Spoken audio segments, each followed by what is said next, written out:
Hey everyone, welcome back to my channel Scale Up. In this quick tutorial, I will show you how you can turn off crossfade transition in iPhone. It's super easy. Open up your iPhone settings and then scroll up and go to accessibility. In this, you will get motion option over here.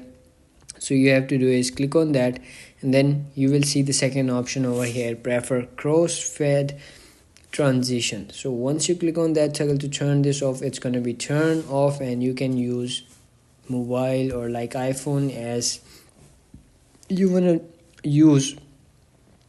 And that's it. If you found this video helpful, don't forget to like my video, subscribe my channel Scale Up, and also drop me a comment for more tips and tricks videos. Thanks for watching. See you in the next video. Have a nice day. Bye bye.